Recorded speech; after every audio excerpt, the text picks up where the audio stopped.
selamat pagi. Kita lanjut di sesi yang berikutnya ini ya. Kita berada di materi gaya dan hukum Newton.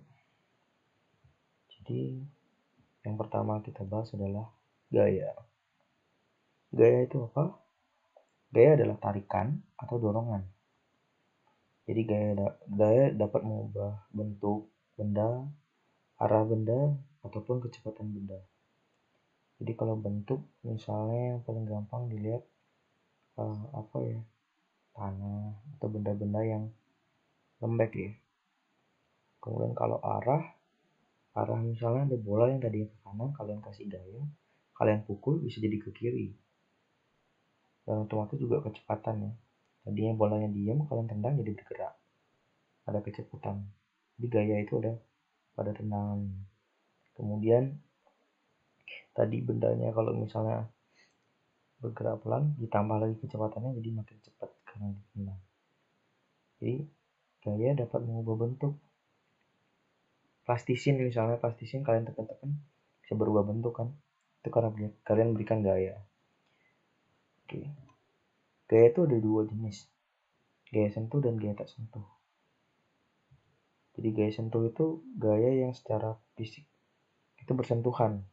Gaya-gaya yang nampak ya. Jadi kalau misalnya contohnya itu gaya otot, gaya gesek.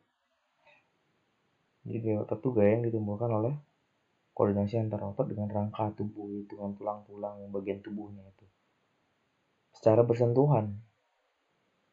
Gaya gesek juga. Kalian menggunakan penghapus yang di pensil ada gesekannya. Kemudian ada kendaraan, ban dengan jalan, itu juga ada gesekan. Banyak ada gesekan. Gesekan dengan udara pun ada. Jadi bisa kalian lihat gambarnya di sana, 2 gambar ya. A dan B. Gambar A itu adalah gambar di mana seorang anak kecil main panah-panahan. Jadi gerak dari panah tersebut melalui sebuah kontak fisik, jadi ada sentuhan. Jadi di sini ada disebut dengan gaya yang sentuh, bersentuhan langsung. Sama seperti di gambar B.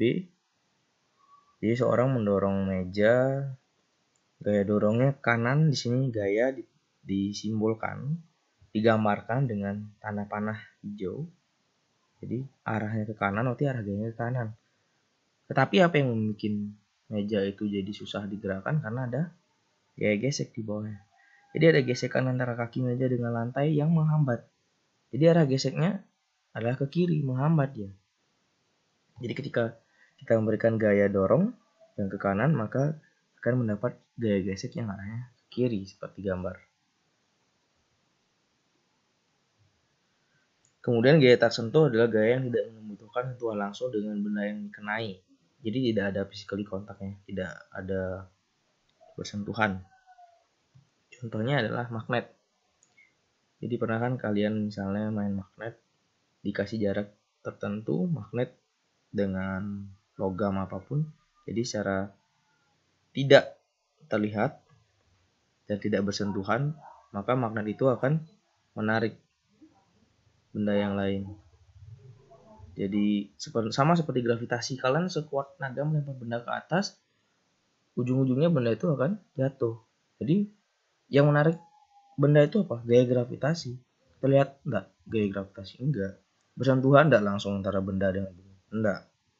Jadi itu namanya gaya gravitasi. Gaya listrik juga sama. Gaya listrik tidak ada bersentuhan.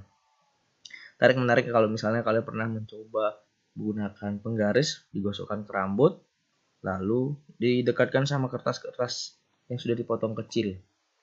Jadi sana ada gaya listrik. Jadi itu tidak terlihat bersentuhan. Nah seperti itulah contoh gaya sentuh dan gaya tak sentuh. Nah sekarang kita belajar tentang hukum Newton. Hukum Newton itu ada 3. Yang pertama, jadi ada yang kita bahas pertama dulu.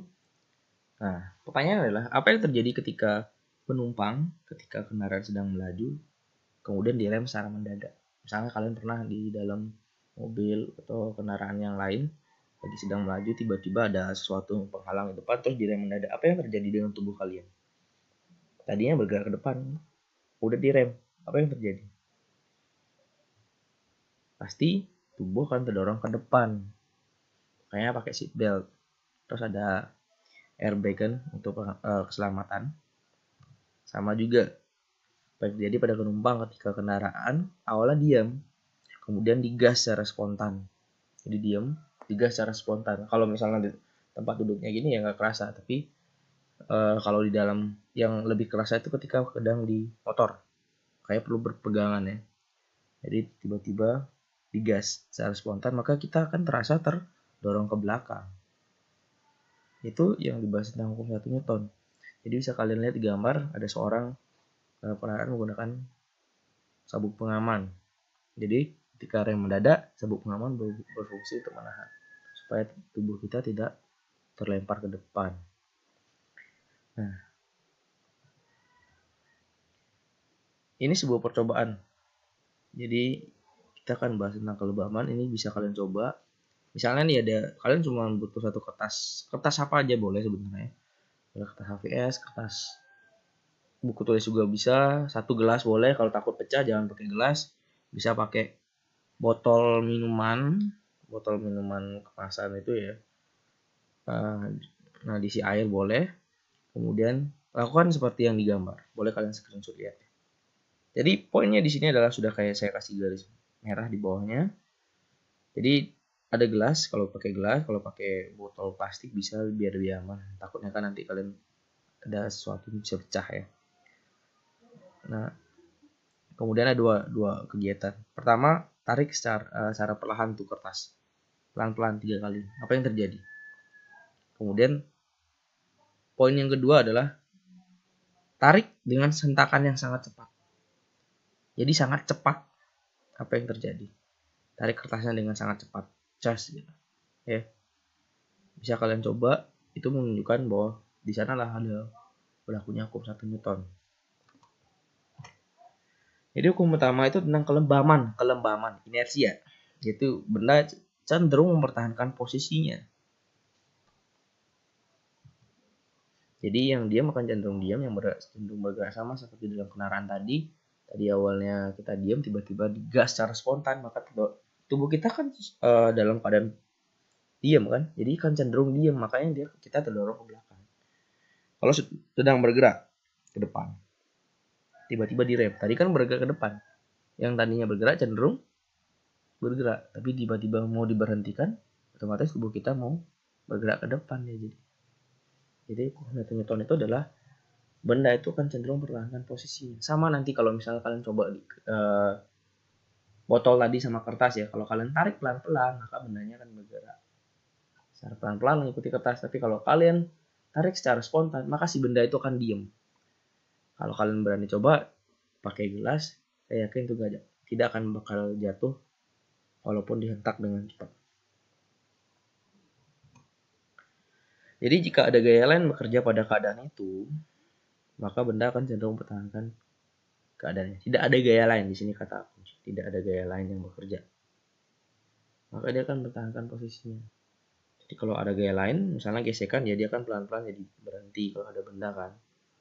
Benda bergerak, ada gesekan, lama-kelamaan dia pasti berhenti kan. Nah, di sini berlaku sigma F sama dengan 0. Jadi ketika tidak ada gaya-gaya yang mempengaruhi benda tersebut, ya benda tersebut akan tetap dalam keadaan. Benda yang diam, nggak ada yang gaya lain ya diam. Tapi kalau ada gaya lain maka akan terjadi percepatan seperti itu. Nah, maka ada percepatan. Sama kalau kendaraan, mobil yang bergerak terus, tidak ada gesekan lain, ya dia akan tetap bergerak ke depan. Kita juga mengikutinya. Tapi kalau ada gesekan pelan-pelan makin lambat, jadi dia secara pelan-pelan melambat, maka tubuh kita biasa aja, tidak akan tersentak ke depan. Berbeda dengan ketika direm secara mendadak. Itu maksudnya. Ya. Oke, yang kedua hukum Newton. Hukum kedua itu adalah pengaruh gaya yang mengakibatkan adanya percepatan.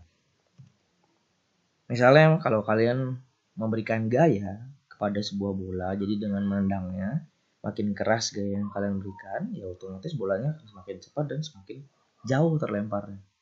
Ataupun sebaliknya kalau misalnya bolanya sedang dengan pelan, ya bola dengan pelan ya akhirnya juga bolanya juga bergerak dengan pelan. dan dekat jatuhnya. Jadi di sini bahasnya adalah semakin besar resultan gaya, makin besar pula percepatan yang dihasilkan. Ataupun kalau semakin kecil resultan gaya, maka percepatan resultan juga semakin kecil. Tapi ada pengaruh massa, ya kan? Semakin massa besar masanya, makin susah digerakkan. Sama seperti dua bola yang berbeda. Kalian tendang dengan gaya yang sama. Satunya bola sepak bola, satunya bola basket. Udah beda ukuran kan? Bola sepak bola sama bola basket ditendang misalnya dengan gaya yang sama. Jadi nanti yang menghasilkan kecepatan yang lebih cepat yang mana? Otomatis yang lebih kecil. Di sana ada juga peran massa. Jadi massa benda yang diberikan gaya juga akan mempengaruhi percepatannya tadi. Jadi di sini ada rumusnya. Sigma F sama dengan M kali A. Jadi besar gayanya akan mempengaruhi berapa percepatan, tapi tergantungnya dengan massa. Kita buatkan juga segitiga. Sigma F atas M sama A. Jadi sigma F itu adalah resultan gaya. Total gaya yang bekerja. Nanti kita akan khusus bahas di bagian perhitungannya untuk resultannya. Massa juga dan percepatan. Jadi kalau misalnya dalam segitiga ini misalnya tanya percepatan berapa? Bisa dilihat kan atas. Jika ditanya A, maka jawabannya sigma F per M. Kalau ditanya M, sigma F per A. Kalau misalnya tanya sigma F ya M kali A. Di A itu sigma F per M. Percepatan itu bergantung berapa gaya yang diberikan. Dan bergantung juga pada massa. Kalau massanya makin besar ya makin kecil percepatannya. Seperti itu hukum kedua Newton. Hukum ketiga itu adalah tentang aksi reaksi. Setiap gaya yang diberikan pada sebuah benda, maka reaksinya juga sama dengan arah yang berlawanan. Maksudnya berlawanan kan. Jadi kenapa roket naik ke atas, dia mendorong ke bawah kan. Jadi dia mendapat gaya dorong juga ke atas akibat dorongan dari mesinnya. Jadi F aksi sama dengan minus F. Ya, sama seperti kalau misalnya kalian ini mencoba memukul sesuatu apapun itu, kalian memukul, kalian akan mendapat gaya balik dari benda yang kalian pukul. Apapun itu. Pasti ada gaya baliknya.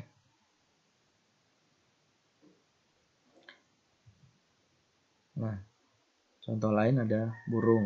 Burung terbang. Dia menghentakkan sayap ke bawah kan, tapi terbangnya jadi ke atas. Contoh lain lagi mendayung perahu. Kita dayung arahnya ke belakang kan. Kalau misalnya perahunya bergerak ke depan. Main skateboard juga sama. Main skateboard kaki kita mendorong ke belakang tapi geraknya kemana? Ke depan. Itu namanya aksi dan menghasilkan reaksi. Jadi tanda minus di sini itu menyatakan bahwa arahnya yang kebalikan. Jadi di sini tugas untuk kalian, tugasnya adalah menggambarkan anak panah untuk gaya reaksi dan menuliskan keterangan gaya reaksinya yang bekerja pada benda A sampai dengan C. Kemudian tambahkan dua gambar pada D dan E. Ini A, ini gambar A. Kalau kalian memukul tembok, arahnya yang tanda hitam itu aksi yang kalian berikan, kalian dapat reaksi yang berwarna orange itu ke kiri. Jadi tangan kalian akan dapat gaya reaksi. Lalu bagaimana kalau misalnya dengan arah gaya seperti itu? Arah gaya seperti ini juga. Silakan diisi, bisa di screenshot nanti dikumpulkan ya. Nah di bagian ini juga sama, di C, kemudian di D. Di D kalian gambar sendiri apa itu contohnya, terus gambarkan F aksi sama F reaksi. Di E juga sama. Oke. Tugas kedua adalah nih, hubungkan. Jadi silakan pilih jenis hukum Newton yang keberapa. Misalnya ini dua ekor kijang saling beradu. Akibatnya terpental. Dia hukum Newton keberapa? Alasannya apa? Gitu. Jadi checklist di sini terus alasannya apa? Kedua juga sama, checklist di sini alasannya apa? Ketiga juga alasannya apa? Dan kelima. Dah. Jadi itu aja. Ini untuk pemulaan untuk tentang gaya dan hukum Newton. Jadi untuk sesi selanjutnya kita akan bahas untuk perhitungannya secara lebih mendalam. Jadi sekarang untuk fokus dari teorinya dulu. Di next sesinya baru kita akan bahas tentang bagaimana menganalisa. Bagian tahap-tahap untuk belajar menganalisa, kemudian menghitungnya. Oke. Selamat mencoba, semoga bisa dipahami. Selamat mengerjakan. Bye.